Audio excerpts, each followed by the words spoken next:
Assalamualaikum warahmatullahi wabarakatuh.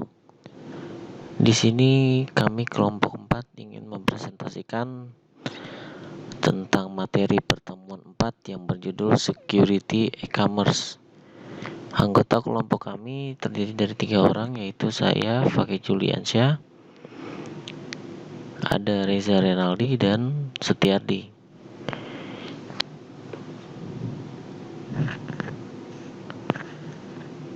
Yang pertama, kita bahas apa itu security e-commerce. Security e-commerce adalah sistem yang berfungsi untuk menjaga keamanan dan kenyamanan dalam proses transaksi pada e-commerce. Sistem keamanan e-commerce secara umum menggunakan bantuan protokol keamanan lainnya seperti SSL atau Secure Socket Layer, sehingga sangat bergantung dengan protokol keamanan tersebut.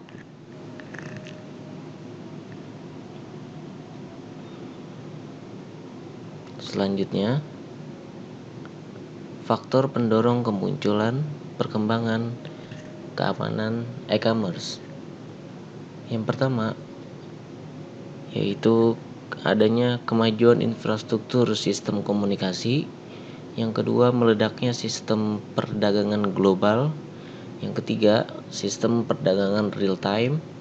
Keempat, meningkatkan rasa pengertian atau penghargaan terhadap segala risiko yang mungkin terjadi.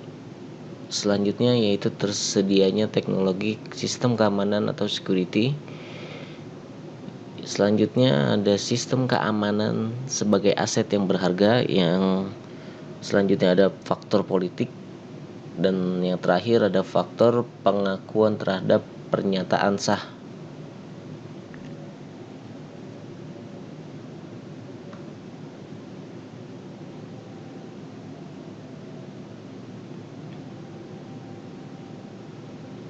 Selanjutnya kita masuk ke tujuan security e-commerce.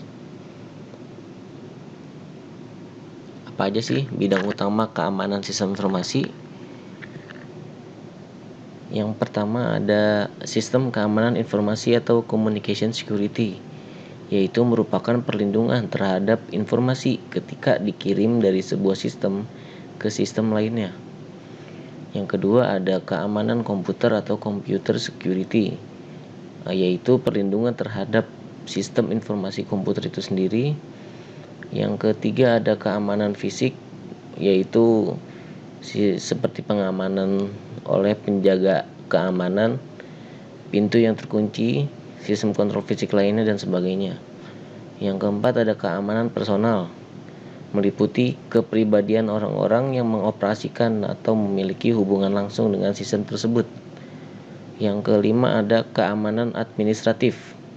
Contohnya, mengadakan kontrol terhadap perangkat-perangkat lunak yang digunakan, pengecekan kembali semua kejadian-kejadian yang telah diperiksa sebelumnya, dan sebagainya. Yang terakhir ada keamanan media, meliputi pengontrolan terhadap media penyimpanan yang ada dan menjamin bahwa media penyimpanan yang mengandung informasi sensitif tersebut tidak mudah hilang begitu saja. Slide selanjutnya yaitu tujuan sistem informasi keamanan informasi. Yang pertama ada confidentiality, yaitu menjamin apakah informasi yang dikirim tersebut tidak dapat dibuka atau tidak dapat diketahui oleh orang lain yang tidak berhak. Yang selanjutnya ada integrity, yaitu menjamin konsistensi data tersebut apakah masih utuh sesuai dengan aslinya atau tidak, sehingga upaya orang-orang yang tidak bertanggung jawab untuk melakukan penduplikatan dan perusakan data bisa dapat dihindari. Yang selanjutnya ada availability, yaitu menjamin pengguna yang sah agar dapat mengakses informasi dan sumber miliknya sendiri. Yang selanjutnya ada legitimate use, yaitu menjamin kepastian bahwa sumber tidak digunakan oleh orang-orang yang tidak bertanggung jawab.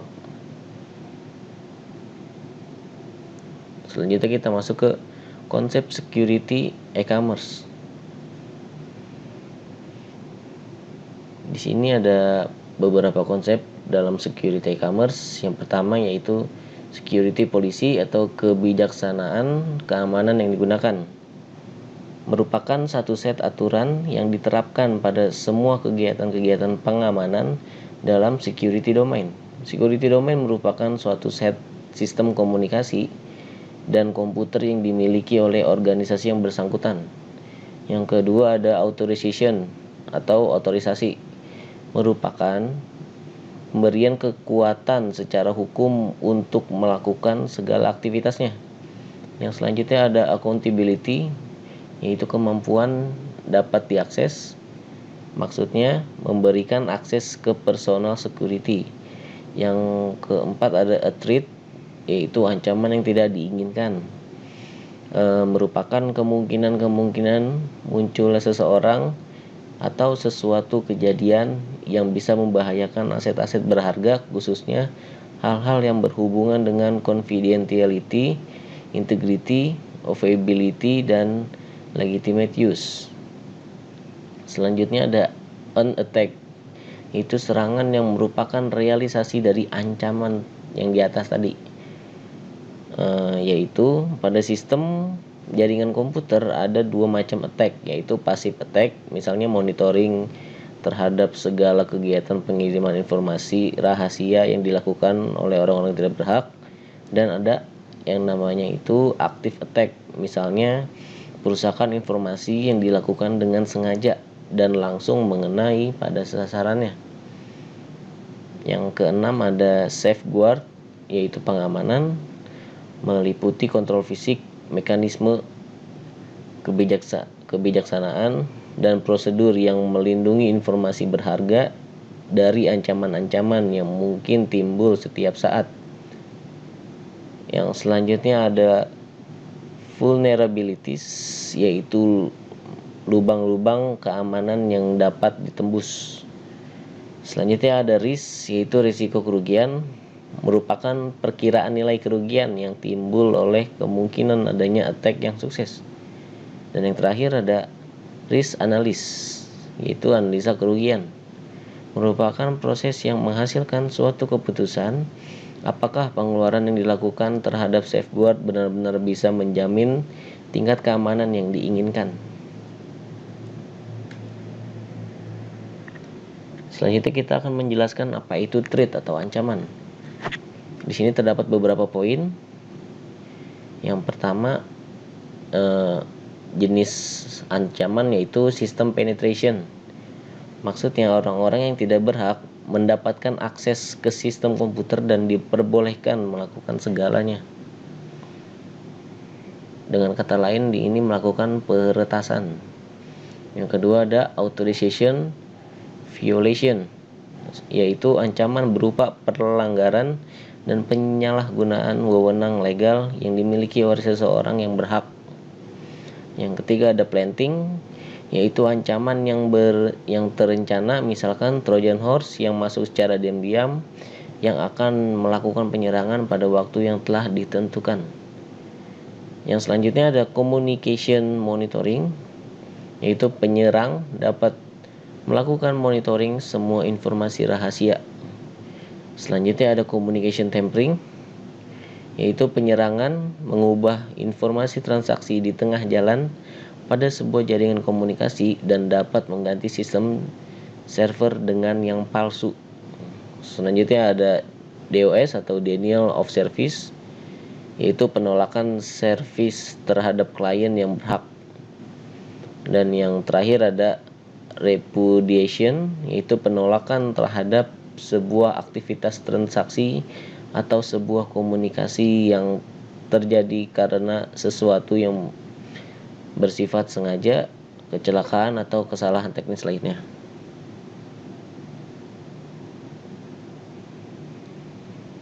Selanjutnya kita masuk ke safeguard. Apa aja sih yang bisa dilakukan safeguard ini? Yang pertama yaitu mencegah munculnya threat, ancaman tadi, sebelum benar-benar terrealisasi. Yang kedua, meminimalisirkan kemungkinan terjadinya ancaman tersebut. Yang ketiga yaitu mengurangi akibat yang timbul karena ancaman yang sudah terrealisasi.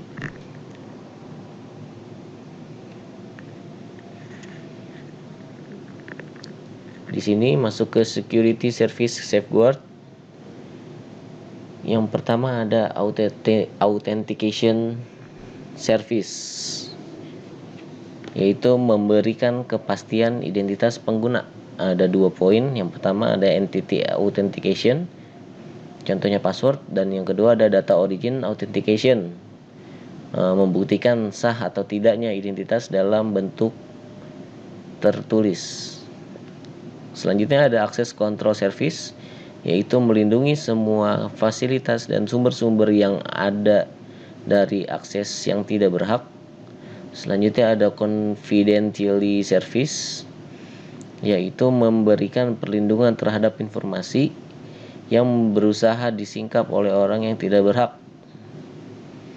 Selanjutnya ada data integrity service, yaitu perlindungan terhadap ancaman yang dapat mengubah data item seandainya ini terjadi di dalam lingkungan security police. Selanjutnya ada non-repudiation service. Maksudnya melindungi user melawan ancaman yang berasal dari user berhak lainnya. Ancaman tersebut dapat berupa kesalahan penolakan ketika transaksi atau komunikasi sedang terjadi.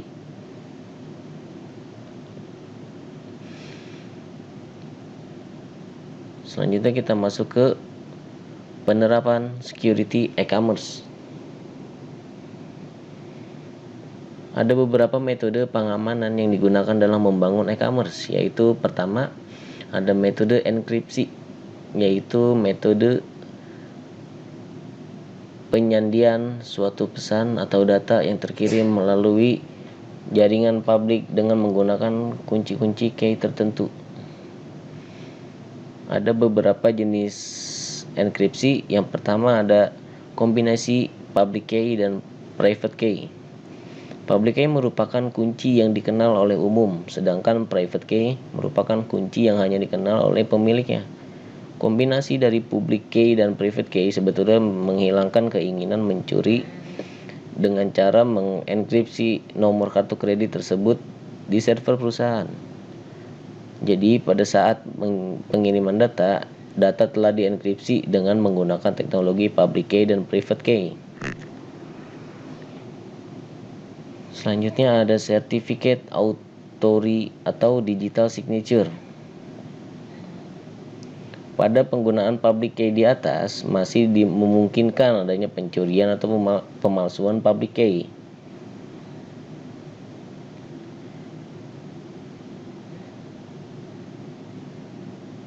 Yang ketiga ada SET atau Secure Electronic Transaction. SET pertama kali diperkenalkan oleh RSA Data Security, yaitu suatu lembaga independen yang mengeluarkan berbagai standarisasi dalam hal Internet Security. Teknologi yang digunakan dalam SET merupakan gabungan antara teknologi enkripsi public key atau private key dengan teknologi digital signature. Metode selanjutnya yang pertama enkripsi, yang kedua adalah metode VPN atau Virtual Private Network. VPN merupakan layanan yang memungkinkan penggunanya untuk mengakses situs secara pribadi melalui jaringan server lain. Secara garis besar ada 2 macam cara membentuk VPN, yaitu yang pertama ada tunneling. Dalam membentuk suatu VPN ini dibuat suatu tunnel di dalam jaringan publik untuk menghubungkan antara jaringan yang satu dengan jaringan lain dari suatu grup atau perusahaan yang ingin membangun VPN tersebut. Salah satu metode tunneling yang umum dipakai adalah IPX to IP tunneling. Yang kedua ada firewall. Firewall akan bertindak sebagai pelindung atau pembatas terhadap orang-orang yang tidak berhak untuk mengakses jaringan kita. Suatu jaringan yang terhubung ke internet pasti memiliki IP address khusus untuk masing-masing komputer yang terhubung dengan jaringan tersebut. Apabila jaringan ini tidak terlindungi oleh tunnel atau firewall, IP address tadi tidak akan mudah dikenali atau dilacak oleh pihak-pihak yang tidak diinginkan. Akibatnya, data yang terdapat pada komputer yang terhubung dengan jaringan tadi akan dapat dicuri atau diubah. Dengan adanya perlindungan seperti firewall, hal ini menyembunyikan atau men-hide address tadi sehingga tidak dapat dilacak oleh pihak-pihak yang tidak diinginkan.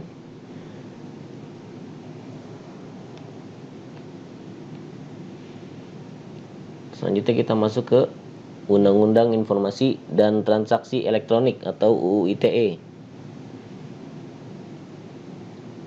UU ITE adalah undang-undang yang mengatur tentang informasi serta transaksi elektronik atau teknologi informasi secara umum. Beberapa materi yang diatur antara lain pada pasal 5 dan pasal 6 Undang-Undang ITE, yaitu berisi tentang pengakuan informasi atau dokumen elektronik sebagai alat bukti hukum yang sah. Pada pasal 11 dan 12 Undang-Undang ITE mengatur tentang tanda tangan elektronik. Pada Certification Authority pasal 13, pasal 14 UU ITE mengatur tentang penyelenggaraan sertifikasi elektronik, dan pasal 15 dan 16 UU ITE mengatur tentang penyelenggaraan sistem elektronik. Di sini terdapat gambar poin penting penanganan UU ITE. Yang pertama, mengikuti perkembangan pemanfaatan ruang digital yang terus berkembang. Yang kedua, memahami budaya beretika yang terjadi di ruang digital. Yang ketiga, mengedepankan upaya preemptif dan preventif melalui virtual police dan virtual alert. Yang keempat, dalam menerima laporan dari masyarakat, penyidik harus dengan tegas membedakan antara kritik, masukan, hoax, dan pencemaran nama baik. Yang terakhir, berkomunikasi dengan para pihak terutama korban tidak diwakilkan dengan memfasilitasi untuk mediasi.